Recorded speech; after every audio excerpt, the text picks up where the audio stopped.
Good afternoon, everybody. Thank you so much for joining us at Achates Live. This month, looking at Arts Council Wales's current investment review. Before we go any further, just to say that this session will be held in English. And I'll move straight on to introduce Achates to those of you who don't know us. We are a strategy, fundraising and recruitment company. Achates, the name comes from a close friend and loyal advisor to Aeneas in the Trojan Wars. Who was Achates, and that very much encapsulates our approach to the cultural sector as a loyal friend and advisor. So we take a purpose-led, audience-informed approach to our work, enabling resilience with integrity. We love arts, we care about strong relationships with audiences and know that good governance is essential. And our holistic approach brings these key elements together to optimize impact and income generation.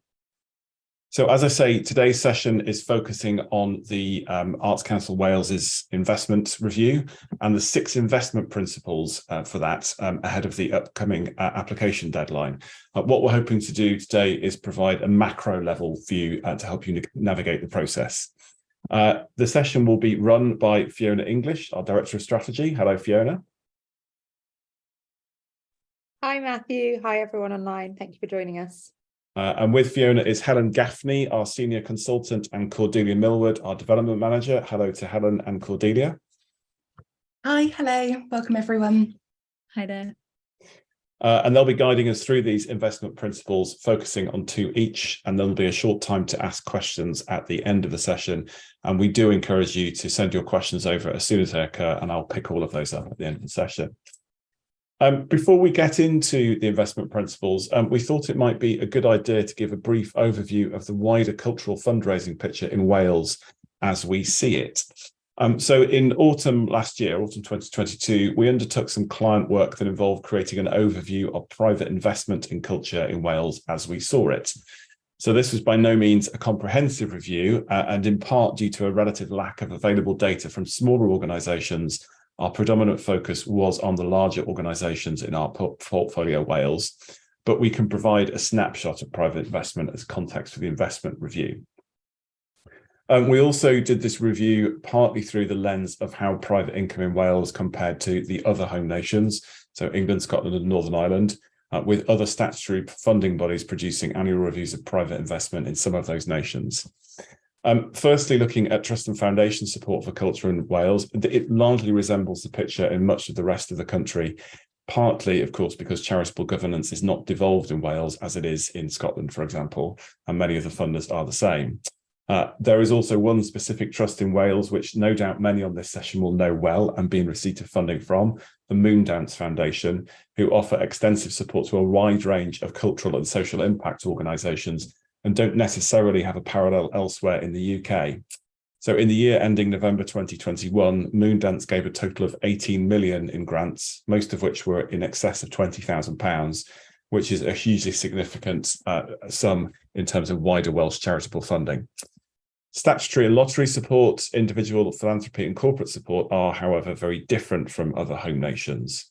So individual philanthropy, while there's very little data to work on, makes up a small proportion of overall private income in Wales, with very few organisations, and even those in the top 10% of Arts Council Wales funding, showing any evidence of significant engagement with individual philanthropists. We know from other private investment reviews that the 3 most important factors in generating funding from those individuals are art form, location and venue, with opera and music organisations in large metropolitan centres with a strong venue base doing very well, and Wales is no different. Corporate support in Wales, however, does appear to be much stronger than in other UK nations, certainly in terms of the number of organisations that have local corporate partners offering either cash or budget-reducing in-kind support. While not representing a significant overall proportion of funding, these are nonetheless clearly important relationships that deliver audiences and support for cultural organisations. But it's in statutory funding where we find the principal difference in terms of overall income in the cultural sector in Wales. In the current arts portfolio Wales, a high number of organisations receive at least 40% of their overall funding from Arts Council Wales. In one case, funding from both Arts Council Wales and Arts Council England currently makes up over 75% of an organisation's total funding.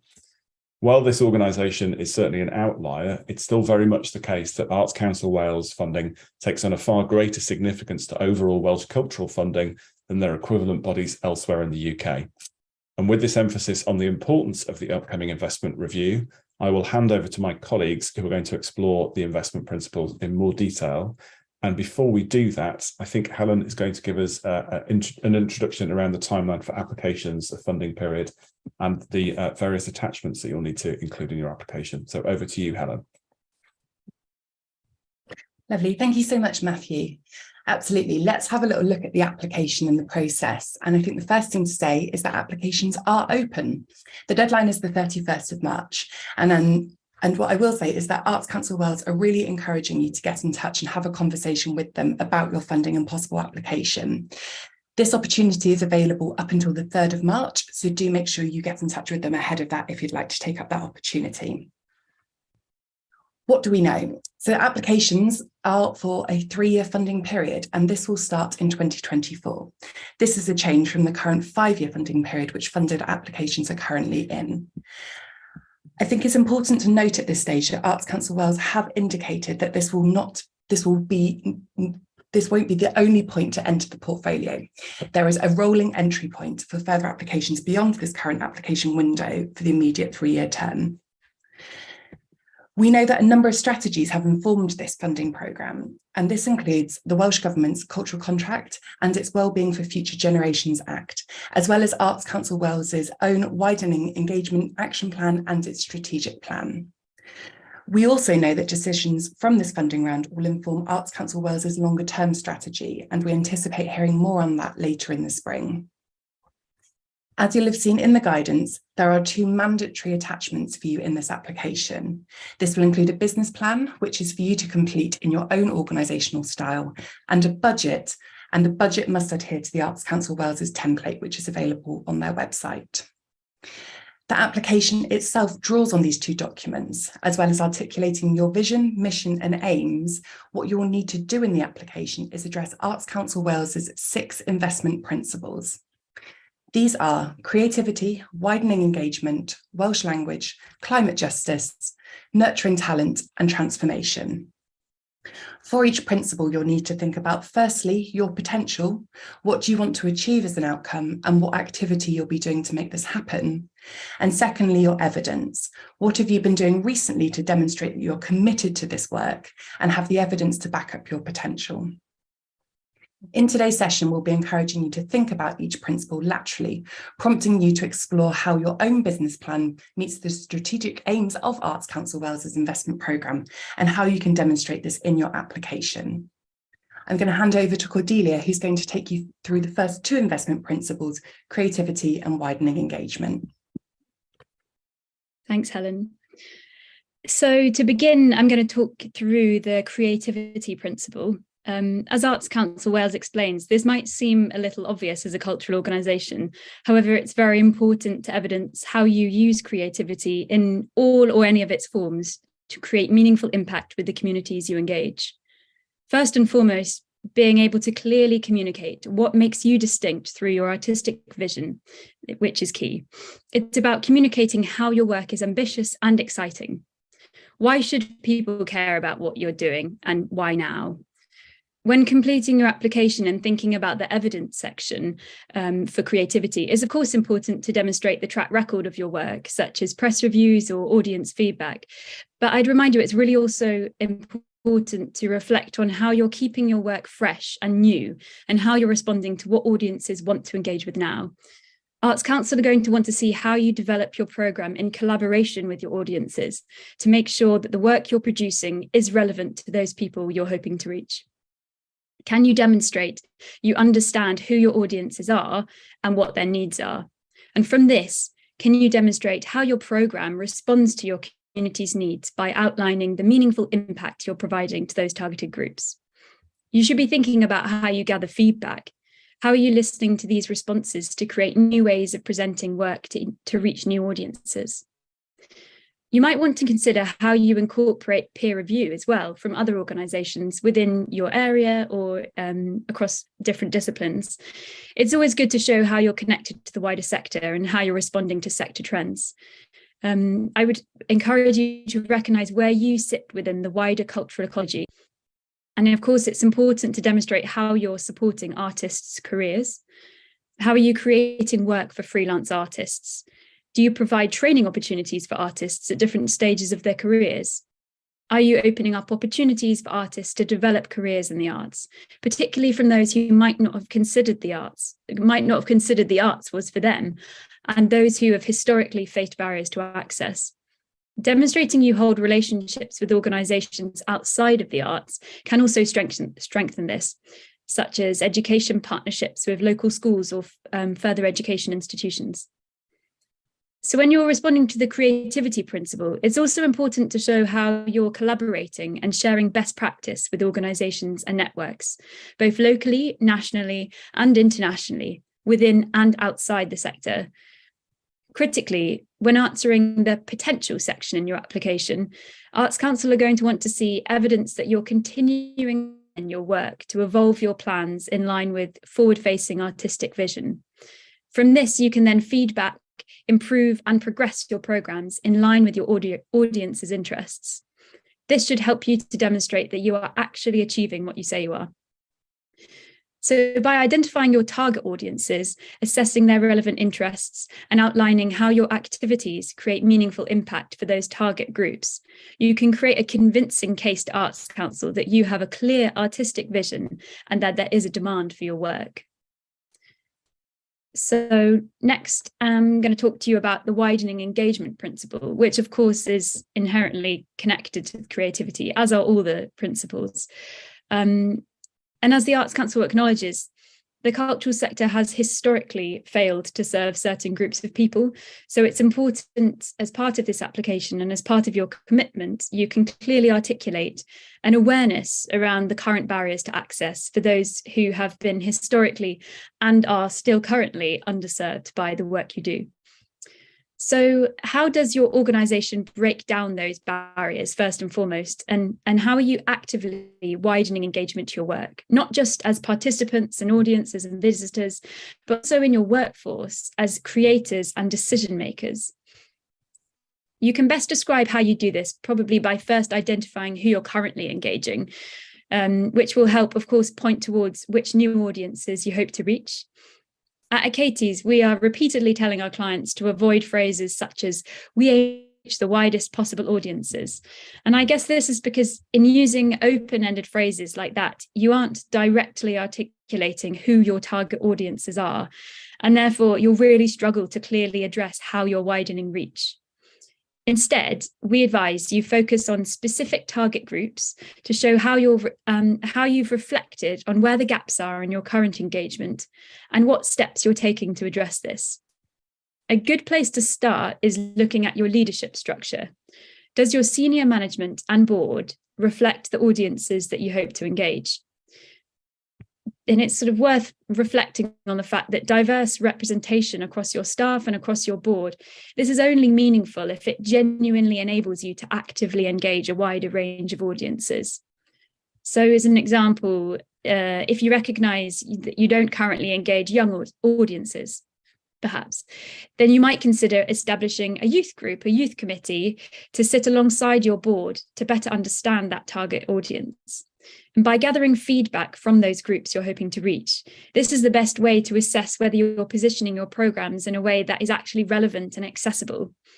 Widening access depends on you opening up your decision-making processes to a wider range of people by incorporating different views and perspectives from the artists and the communities that you're hoping to engage.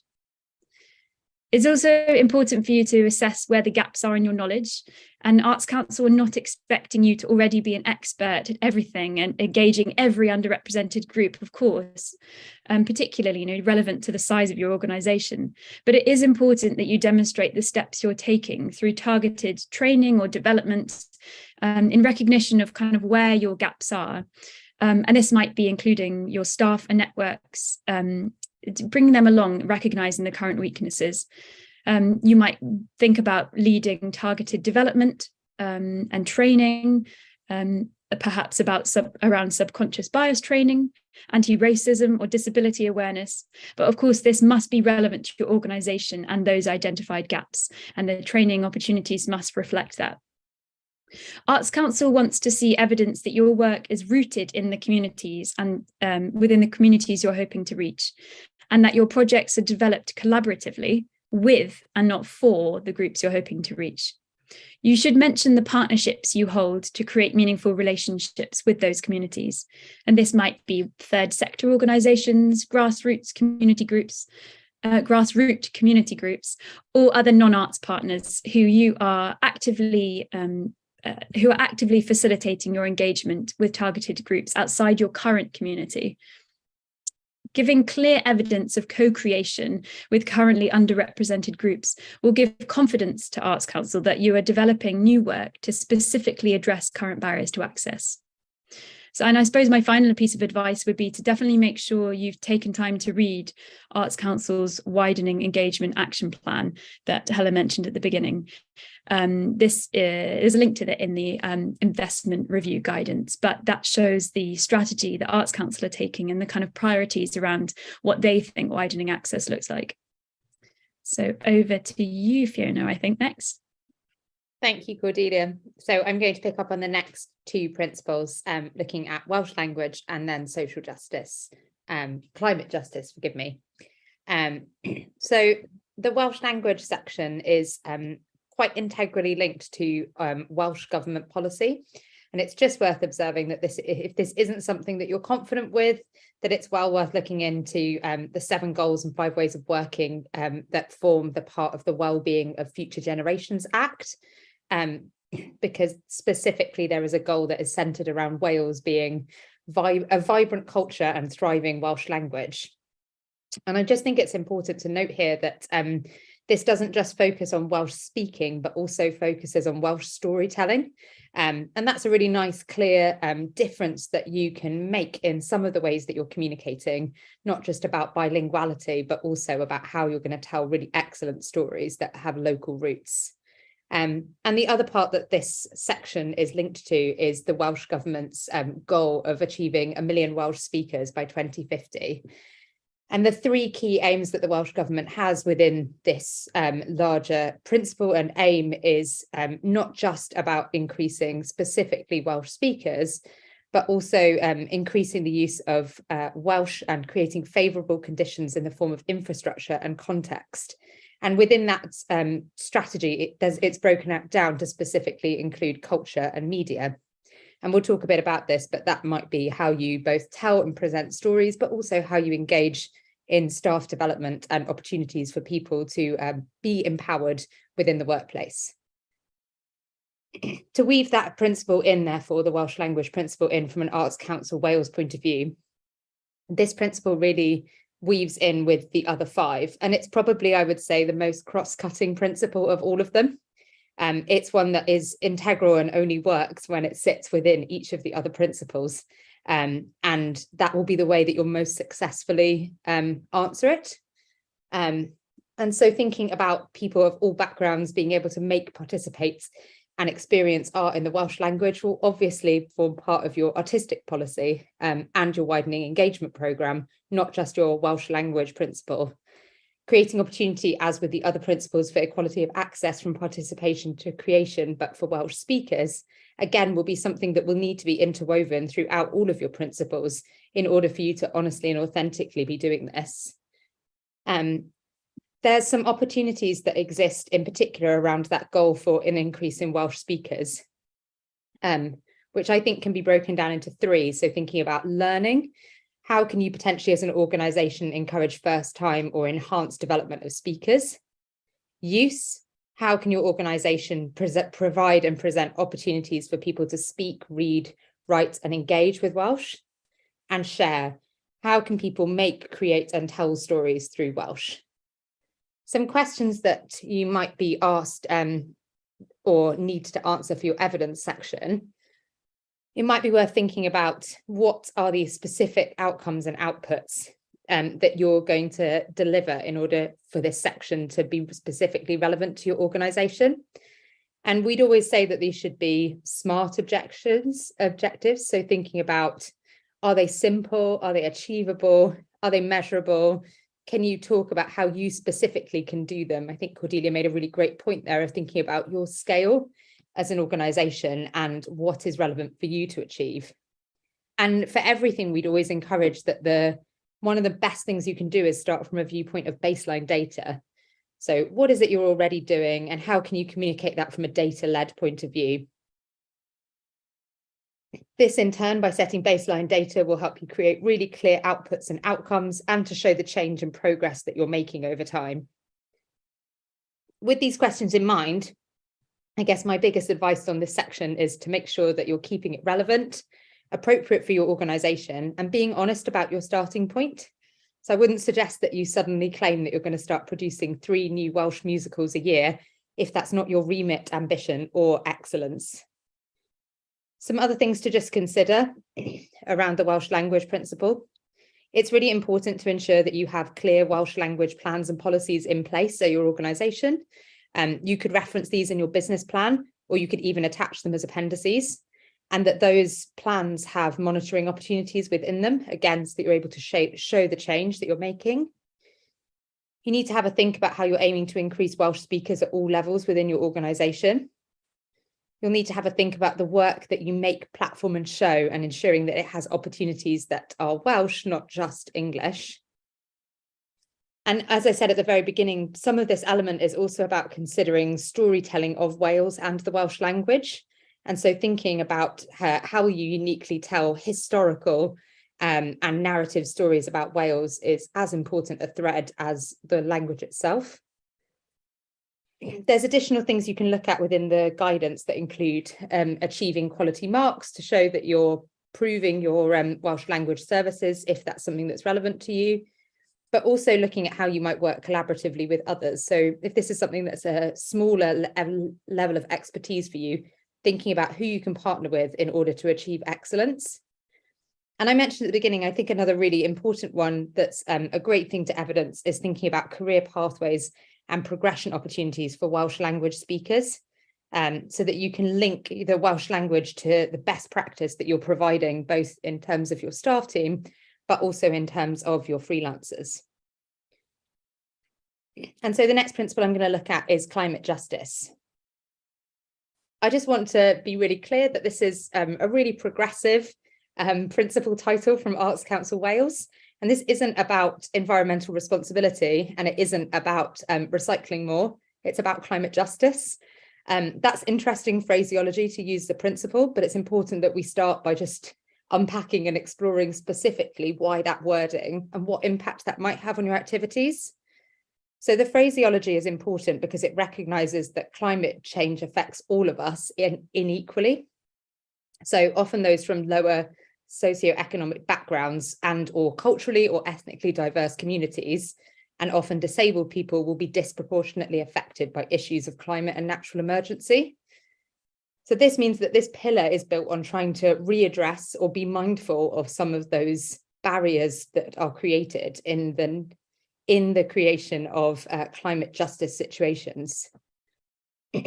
So this means that this pillar isn't just based on looking and correcting the past, but is also looking towards the future and how things can change towards a more sustainable industry and a more sustainable Wales. And some key targets that the Arts Council are trying to get your help with and get you to help them achieve as part of this principle are supporting the move to the public sector being net zero by 2030, and also the arts sector being net zero by 2050. If things like net zero and carbon footprints aren't things that you've unpacked before, I also just want to reflect that 2050 is quite a long time. There's time to put into place how you'll make a move as an organisation, particularly if you're an organisation with trickier things to unpack, like touring. There is time to go on that journey. And some of your points that you might be making at this point might just be about thinking about how do we start and how do we begin to set baselines and work out what we're currently doing. There are some groups that you can think about when it comes to applying this principle. As it being a climate justice principle, it's very much focused on people. And so I want to suggest a framework that you can use as thinking about your board or governance level. So thinking about how can your board oversee true change and how this principle can be embedded and challenged at a board level. Your staff, so thinking about the artistic programming team and how they have visionary views and communications for audiences, all the way through to the people who manage your resources. Your audiences and communities, so how can you educate, challenge, inspire, and change behavior so collectively we can help change to happen? And the wider world. So this is the one, I guess, that by it being a climate justice principle it's completely different to some of the less progressive principles in other nations' arts council policy. So we're really in this thinking about how can the impact that you have in reducing your carbon footprint positively impact communities around the world affected by the impacts of the current state of emergency that we're in. And so I just again want to challenge some things you can consider that are much bigger than just recycling. Consider joining relevant networks and upskilling your board staff and artists. You might want to consider developing not just an environmental policy, but an environmental action plan. And an action plan is far more rooted in how you measure your current impact and thinking about how you can then take steps to reduce that impact over time. And again, I would say a really progressive way of looking at this isn't just thinking about the funding cycle, but thinking about a move towards net zero, which for you might be much longer than 3 years, and thinking about how you're making steps within the 3-year funding cycle on that journey to net zero in the future. You might want to think about the resources that you have, purchase and discard. How can these have an ethical life cycle? So if you have a trading arm, for example, a cafe bar or a shop, you might want to run this process through from procurement all the way through to including trading operations and think about how you can make that process more ethical. This might mean as well that you're challenging your organization to prioritize people over price. And the impact of our decisions have an implication on populations and planet, and recognizing that and choosing an ethical approach might mean at times that there's a higher cost involved, but that might be something to consider that you want to invest in. I think the other really important thing to consider is how you're going to take makers, creators, and freelancers on this journey with you, so that it's a collective voice of change and understanding that is happening. And some ways you could consider doing that include thinking about how you might empower and upskill your board staff and freelancers to be passionate advocates for climate justice. Some simple things that you can look at if you don't know much about the processes you can do this include carbon literacy training. It's a really simple, effective way to upskill staff quickly and efficiently. You might want to look at how you're going to set baselines around your carbon footprint. There's some really brilliant advice that you can find online, in particular from the Carbon Trust, about how to do this if this isn't something you've tried to tackle before. And you might want to consider as well how you're going to tell stories of what you've previously done through the lenses of those 4 groups, so board, staff, audiences, communities, and the wider world. And I guess the final thing just to say is the evidencing needs section for this. It's really important to think about the baselines and to set your current targets honestly and reflectively so that you can make real change. But bearing in mind that the bigger picture is that the goal for the arts industry in Wales is 2050 to be net zero. So you have time to go on this journey and to unpack this journey for your organisation. And now I'm going to pass on to Helen. Great, thank you so much, Fiona and Cordelia. I'm going to look at investment principle 6, nurturing talent. And I guess when we think about nurturing talent, we're of course thinking about what do the future of art and culture look like. So when you're being asked to set up plans, you're really being asked to think about who do we want to create our art and who do we want to lead it. For Arts Council Wales, this means ensuring that there are pathways that allow people from all backgrounds to develop creativity skills and leadership. And it comes back to 2 of their core priorities which underpin their work: promoting equalities and strengthening the capability and resilience of the sector. For organisations making applications, this means thinking about your vision, mission and aims. And these need to be thought about in the context of who do you want to see represented in your community and what's missing. As my colleagues have suggested so far today in this session, the principles cross over, and I'd say the principle of nurturing talent is no different. When you're thinking about your plans for nurturing talent, it's useful to think about these in the context of your widening engagement planning. You'll need to think about whether your nurturing talent plans include a commitment to Welsh speakers too. I always think it's useful to think about a logic model framework for developing these plans. You'll need to think about the priority communities you've identified to work with over the investment period, their needs and any barriers to access. And you'll need to think about how your organisation, your methodology and process of working meet these needs with pathways to develop talent with long-term sustainable programmes, projects and activities. Really think about your outputs and outcomes. What impact will your talent development plans have for your priority communities? And think about what numerical outputs can be clearly counted over the period and how you'll measure any changes you've defined you'll address. How will you know the work you're proposing is making a difference to develop a sustainable and representative future cultural workforce? When you're thinking about evidence for this principle, I'd suggest, can you describe a similar engagement process which has been successful, which you can use as evidence to support your nurturing talent, plans if these are new to you? Can you also evidence that you know a particular community is missing from the future of Wales's arts and culture and demonstrate that you are the best organisation to ensure they're represented? Finally, let's take a look at transformation. It's a big principle, which really has the potential to cover all areas of your work. So what can you do to break it out and present a meaningful plan within your application? If we think about the core of your work, programmes, audiences, governance and income, we know all these elements are likely to have changed significantly over the last few years. At Achates, we use a simple model we call the value chain to think about holistic organisational development. You can find this tool along with a number of other resources on our website.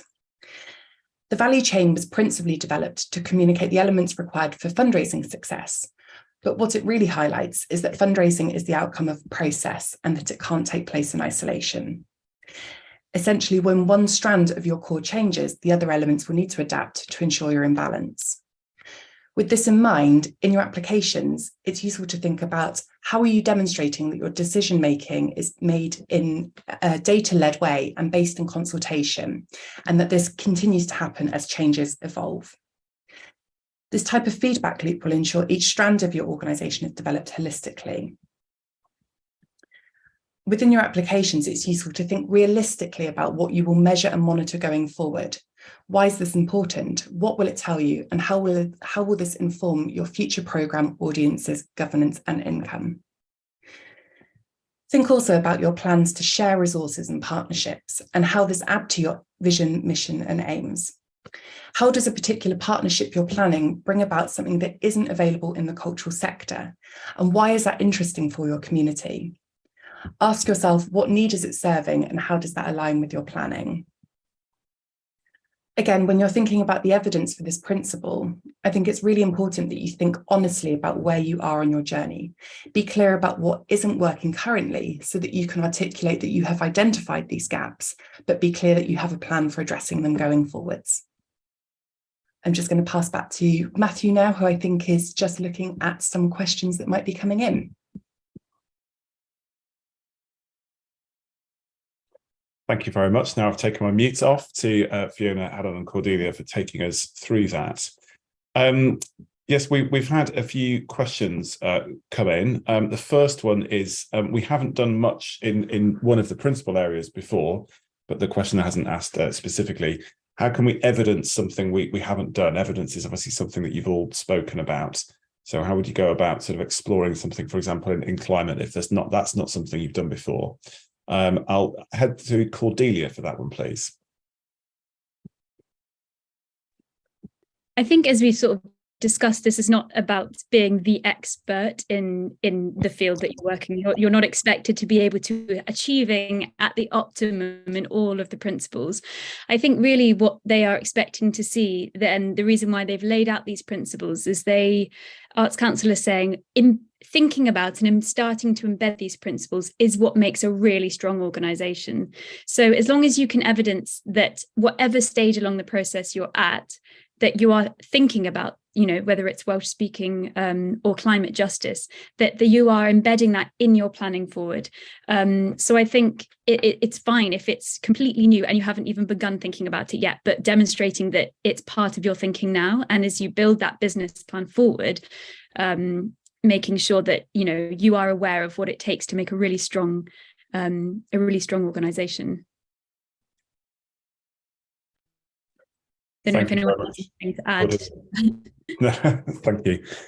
Just one more question that's come in. Someone who's a first-time applicant to Arts Council Wales. How do we start the process? It seems obvious to go to Helen for that one. Absolutely. I think I'd reiterate what I began with, which is if it's your first time applying, absolutely pick up the phone and get in contact with Arts Council Wales. They're being really open around this process. We spend an awful lot of time looking at various funder programmes, and I would say that the guidance on this is really clear from Arts Council Wales, and they really are encouraging you to be in touch. So I think it's to take that first step and say, I'm thinking about making an application.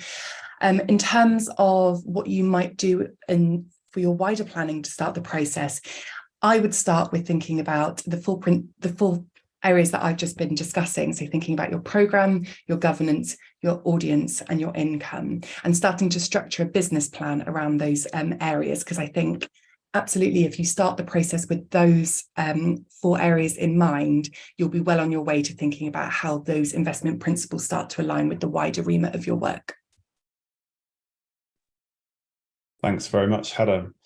Well, with that, we will thank everybody for joining us today at Achates Live. I'll thank my panelists for today, Fiona English, our Director of Strategy, Helen Gaffney, and Cordelia Millward.